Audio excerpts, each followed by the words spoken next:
मैं फतेहपुर में चंदा कर रहा था। अप्रैल का महीना था। चौधरी मामचंद जी के घर पर बैठा हुआ कोई यज्ञ करवा रहा था और उस यज्ञ में अगल बगल के गांव के महरोली तक के कुछ व्यक्ति आए हुए थे, आर्य समाज। तो सब मिलकर के हवन कर रहे थे, मंत्र पाठ कर रहे थे। मेरे साथ भी 2-3 ब्रह्मचारी थे छोटे। तो उस समय देखा कि मैंने पूज्य स्वामी चित्तेश्वरान जी को, जो उस समय चरत सिंह नाम से हुआ करते थे, और पैंट और कोट और शर्ट वगैरह सब जो आधुनिक जो वेशभूषा युवाओं की होती है, दफ्तर जाने वालों की, उस वेशभूषा में पर बैठे हुए अलग से सिद्ध आसन से बैठे, बिल्कुल शांत भाव से। और जैसे हम मंत्र पाठ कर रहे थे तो आप भी मंत्र पाठ कर रहे थे। बहुत अच्छा लगा। और मैं यज्ञ करवाता हुआ देख रहा था कि ये व्यक्ति कौन है। ये तो बहुत अच्छा मंत्र पाठ करते हैं। तो ये हुआ कि यज्ञ की पूर्णाहुति के बाद इनसे मिलूंगा, इनसे बातें करूंगा, ये कहाँ के हैं, कौन है, कैसे। तो भद्र पुरुष हो, यज्ञ पूरा हो गया, भोजन भी हो गया। और मैंने उस यज्ञ में एक अपील की थी कि फसल का समय है, गेहूं की बोरियां दान में दें, जो जितना दे सकता है। तो उस समय चौधरी मामचंद जी अग्रणी होते थे, वो हमारे हर प्रकार के सहयोग में रहा करते थे। वो आज भी सहयोग में, आज वो प्रधान है हमारी संस्था के। उन्होंने कहा कि 10 बोरी तो मैं देता हूँ, तो फिर किसी ने 2 बोरी कहा, किसी ने 1 बोरी कहा, किसी ने 4 बोरी कहा। वो यजमत आए हुए सभी अच्छे व्यक्ति थे, उस सब ने सहयोग किया। उस समय पूज्य स्वामी जी महाराज कुछ नहीं बोले, सन्यासी नहीं थे उस समय। तो खैर ये जब भोजन भी होगा तो बाद में कहते हैं कि भगवान हमारी झोपड़ी में भी कभी आओ। तब मैंने कहा कि आपकी झोपड़ी कहाँ है। तो एक व्यक्ति बड़ा मजाक करने वाला था, भोलाराम, महाशय भोलाराम महरोली वाला। वो कहने लगा कि इस पूरी दिल्ली देहात में एक ही गांव है सपेरों का, उस गांव में आप पूछ लेना, वर्मा जी का घर वहाँ मिलेगा। मैं ठीक है। तो वहाँ से शुरुआत होती है। और फिर कहते हैं जब मैं यहाँ पर आया था, इस शनिवार को सायंकाल आ जाओ, शनिवार को करेंगे, रविवार को चंदा करेंगे, और जो होगा फिर कुछ कमी रहेगी तो अगले शनिवार रविवार को करेंगे। तो ऐसा करके योजना बनी और मैं शनिवार के दिन यहाँ पर आ गया। सायंकाल इस समय हमने कुछ लोगों से मिले, इकट्ठा किया। अगले दिन प्रातःकाल किया और 20-25 क्विंटल गेहूँ हमारा जो हो गया। वो सब ये था कि कहने लगे वर्मा जी कि अब तुम तो जाओ और इसको हम इकट्ठा करके अपने ट्रक से भिजवा देंगे। तो यहाँ से शुरुआत होती है। और जब गेहूँ इकट्ठा हो गया तो फिर कहते हैं कि ये बताओ कि एक वेद पारायण यज्ञ करना है तो कितना घी लगेगा। अब अंदाजा तो कुछ था नहीं। मैंने कहा जी कर लेंगे, देखते हैं कि 20-30-50 किलो लग जाएगा। तो कहने लगे 40 किलो घी मैं देता हूँ। तो ये अप्रैल के महीने में बात होती है और अक्टूबर में नवरात्र के दिनों में ये यज्ञ करेंगे। तो वो निश्चय हुआ। तो वो कहा था कि 40 किलो घी दूंगा, पर इसको तो सरदेव स्वामी महाराज जानते कितना इनकी जेब से, कितना घर से खर्च किया। ट्रैक्टर भर करके सुविधाएं आई, सामग्री आ गई, घी आ गया। और 7 दिन तक जो पारायण ये चला उसके लिए खाद्य सामग्री आ गई। उस समय हमारे पास दाल चावल आदि की भी दिक्कत हुआ करती थी। तो जितना खर्चा हुआ दोनों ये चूका वो पूरा किया इस परिवार की ओर से, आपने अपनी ओर से। और वो शुरुआत वहाँ से हुई। तो पहला यज्ञ 1980 में, उसके बाद फिर अगला 81 में हमारा चतुर्वेद पारायण यज्ञ हुआ। उस यज्ञ में भरपूर सहयोग आपने किया। फिर क्रम चलता रहा यज्ञों का। तो फिर ये घर में भी यज्ञ आरंभ हो गया। और मैं मानता हूँ कि शायद 2 साल या 3 साल के बाद हमारी बहन मंजू जी यहाँ बैठी हुई हैं, उनकी शादी का अवसर था। उस समय पारायण यज्ञ हुआ था पहला, मुझे जहाँ तक याद है। फिर फिर श्रीकांत जी की शादी हुई, तब पारण यज्ञ हुआ, और ये क्रम फिर क्रम से चलता रहा। अब ये तो खैर परिवार के लोगों का काम है कि कितने ये जिन्होंने कर दिया, पर मैं मानता हूँ 40 के लगभग ये आपने किए।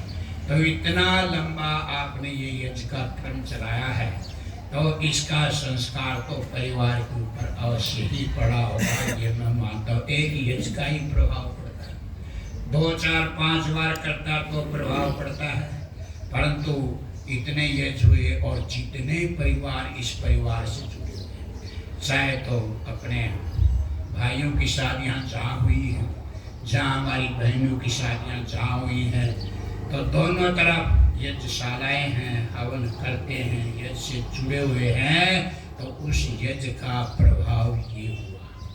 तो किसी प्रकार की कोई हानि, कोई नुकसान की बात हमें सुनने को नहीं मिली, और दिन दूनी रात चौगुनी ये परिवार यज्ञ के माध्यम से निरंतर बढ़ रहा है। बस मैं एक ही बात कहना चाहता हूँ कि प्रातः काल उठ के आप इतना जरूर कर लेना, अग्नि आया ही, हे अग्निश्वर भगवान आया ही आओ, अग्नि आया ही, वीतये इसलिए आओ, गति तेली की गति की कामना करनी है तो उस प्यारे प्रभु से करनी, शक्ति मांगनी तो उस प्यारे प्रभु से मांगनी है, कुछ भी मांगना है तो उसी प्रभु से मांगना है, क्योंकि सामवेद का पहला मंत्र यही बात करा कि अग्नि आया ही बीते गिरनान हव्यदातय, उपदेश देने के लिए। अर्थात देखिए, मैं कोई बात करूँगा, कोई और विद्वान बात कहेगा, कोई और व्यक्ति बात कहेगा, वो बात आधी अधूरी है। क्यों? मनुष्य अपने आप में ही आधा है, मनुष्य अल्प है, और परमात्मा क्या है? परिपूर्ण है, तो उसका ज्ञान भी परिपूर्ण है। इसलिए क्या है? उस प्यारे प्रभु से उपदेश मांगो, उस प्यारे प्रभु से आगे बढ़ने की शक्ति मांगो, और उसी प्यारे प्रभु से कहते हैं पदार्थों की भी याचना करो। तो मंत्र क्या है? बहुत सरल, बड़ा सीधा, कितनी बार सुना होगा, और आप पढ़ेंगे। देखो, वेद के मंत्रों की ये विशेषता होती है, जब जब पढ़ो नई नई बुआ जगती है। और लौकिक जो पद्य होते हैं, छंद होते हैं, उनको 2 बार 4 बार पढ़ने तो बहुत अच्छे लगते हैं, पर बार बार उन्हीं को पढ़ो तो फिर वो पुराने हो जाते हैं। पर वेद मंत्र कभी पुराना नहीं होता। आप देखेंगे, एक वैदिक विनय पुस्तक है, पंडित अभय देव जी की लिखी हुई, जिसमें 365 मंत्रों की व्याख्या है। वो पुस्तक उन्होंने कानपुर की जेल में आज़ादी की लड़ाई की, जब सभी लोग स्वातंत्र संग्राम करते थे, तो कानपुर की जेल में रहते हुए उस पुस्तक को लिखा। और वो लिखते हैं कि जब मैं किसी वेद मंत्र पर लिखने के लिए प्रवृत्त होता था, तो उस एक मंत्र का चयन करता था, और उसको प्रातः काल से सायकाल तक 100 बार बोलता था, 100 बार गाता था, और बार बार अर्थ का चिंतन करता था। जितना समय होता था उतना ज़्यादा, जितनी बार गाता था उतनी ज़्यादा उभाजन की थी। और मैं अपना फिर अंत में जो निर्णय होता था कि वहाँ यार ठीक गया हूँ, तब मैं उसको लिखता था। तो वेद के मंत्रों पर जितना भी आप चिंतन करोगे, जितना बार बार बोलोगे, जितना सब कुछ करोगे, उतना ही क्या है, आपका नई ऊहा जगेगी। तो उस ऊहा के साथ आप आगे बढ़ने की कोशिश करो। तो क्या है? अग्नि आया निहोता सच्ची बर्रे से, और कहते प्रभुदेव आप इस सृष्टि में होता रूप है, आप ही हम सबको हवनीय पदार्थ देते हैं। सब कुछ से घी आपने बनाया नहीं, सामग्री आपने बनाई नहीं, सुविधाएं आपने पैदा की नहीं, क्या किया आपने?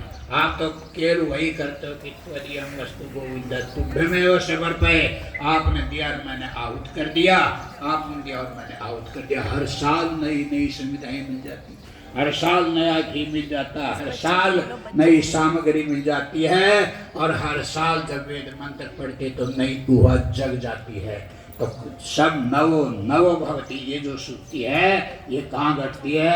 ये वेद मंत्रों पर घटती है, परमेश्वरी ज्ञान पर घटती है। परमेश्वर की सृष्टि कर्म प्रकट किया है। परमात्मा की हर चीज हर रोज नई होती है, पुरानी होते हुए नई होती है। तो इस आस्था के साथ में आप लगो और फिर कहना है स्वस्ति न इंद्रो वृद्धश्रवा, स्वस्ति न पूषा विश्ववेदः, स्वस्ति नस्तार्क्ष्यो अरिष्टनेमि, स्वस्ति नो बृहस्पति दधातु। स्वस्ति का देने वाला तुम्हारा प्यारा प्रभु और कोई नहीं हो सकता।